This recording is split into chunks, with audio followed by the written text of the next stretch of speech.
Hello guys, कैसे हैं आप सब। मैं शुभित बाजपेयी एक बार फिर से आप सबका बहुत बहुत स्वागत करता हूं अपने यूट्यूब चैनल पॉलिटिकली शुभित पर।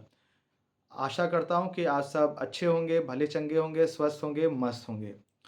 तो जैसा कि आप सब जानते हैं कि मेरे चैनल पर मैं जितने भी इम्पोर्टेंट सोशल और पॉलिटिकल मुद्दे होते हैं उन पर अपनी राय कायम करने की कोशिश करता हूं, उन्हें उठाने का प्रयास करता हूं। ठीक वैसे ही एक मुद्दे के साथ आज मैं फिर से आप सबके सामने एक बार मौजूद हूं। तो मुद्दा कुछ इस प्रकार है कि हाल फिलहाल में समाजवादी पार्टी से राज्यसभा सांसद श्री रामजी लाल सुमन जी ने देश की माटी से जुड़े एक महान और वीर योद्धा राणा सांगा जी का अपमान करने की कोशिश की है संसद के पटल पर, उनके बारे में ऊल जलूल और अभद्र टीका टिप्पणी करके। उनके इस तीखे बयान से, उनके इस अपमानजनक बयान से न केवल क्षत्रिय समाज की भावनाएं आहत हुई बल्कि संपूर्ण सनातन समाज को भी एक बहुत बड़ा धक्का पहुंचा है। उनके इस बयान पर आने से पहले तथ्यों की रोशनी में आप सबका ध्यान चाहता हूं, अपनी तरफ कुछ फैक्ट्स रखना चाहता हूं। रामजी लाल सुमन जी एक जनप्रतिनिधि हैं, तो उनकी जिम्मेदारी ज़्यादा बनती है कि वो या तो बोलें तो सही बातें बोलें और संसद के पटल पर विशेष रूप से कुछ भी बोलें तो अनर्गल ना बोलें, क्योंकि उनसे एक बहुत बड़ा तबका, एक बहुत बड़ा लोगों का एक संगठन, एक बहुत बड़ा समूह जुड़ा होता है। जो उनके फॉलोअर्स होते हैं वो बहुत ज़्यादा तादाद में होते हैं, तो उनकी बातों का असर उतना ही बड़ा होता है। इसलिए उन्हें सोच समझ के अपना मुंह खोलना चाहिए था। अब सुमन जी ने तो अपमानजनक टिप्पणी कर दी राणा सांगा जी को लेकर के, लेकिन तथ्यों की रोशनी में, फैक्ट्स की लाइट में मैं आपको बताता हूं कि सच्चाई क्या है।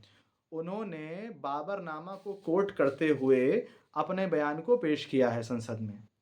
अब बाबरनामा, जैसा कि आप सब जानते हैं, बाबरनामा का लेखक था स्वयं बाबर।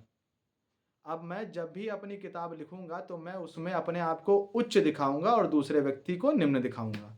मैं हाई लेवल का, वो लो लेवल का होगा, क्योंकि मैं किताब लिख रहा हूँ, राइटर मैं हूं ना। तो उसमें मैं श्रेष्ठ हो जाऊंगा, दूसरा व्यक्ति अपने आप निम्न हो जाएगा, लो लेवल का हो जाएगा। वही काम बाबर ने किया।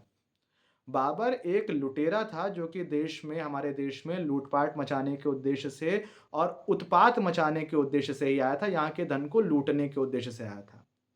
तो जाहिर सी बात है, एक आक्रांता जो कि हमारे देश में लूटपाट मचाने के उद्देश्य से आया था, रामजी लाल सुमन जी जब संसद के पटल पर खड़े होते हैं तो देश को लूटने वाले लुटेरे की बात को इतनी तवज्जो क्यों देते हैं, ये मेरी समझ के परे है।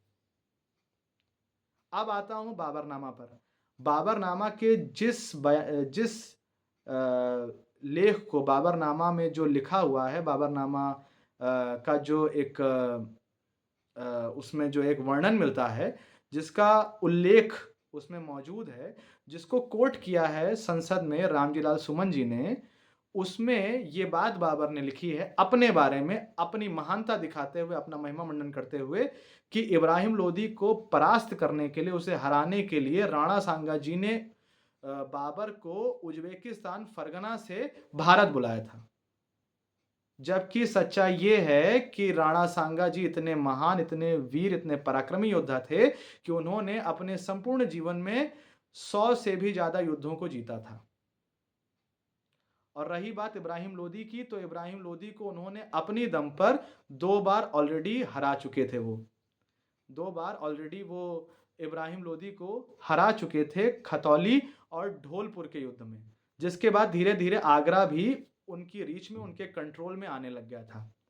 तो राणा सांगा जी के कंट्रोल में आगरा तब आने लग गया था ना, जब उन्होंने इब्राहिम लोदी को स्वयं हरा दिया था। तो फिर उन्हें बाबर को यहां बुलाने की क्या जरूरत थी। इसका मतलब बाबर की किताब में जो इतिहास लिखा है उसका प्रामाणिक इतिहास से कुछ लेना देना ही नहीं है। किसी अन्य प्रामाणिक ऐतिहासिक पुस्तक में ऐसा कोई उल्लेख मिलता ही नहीं है। बाबर ने जो अपने मन में सोचा अपने लिए लिखने के लिए, वो उन्होंने लिख दिया।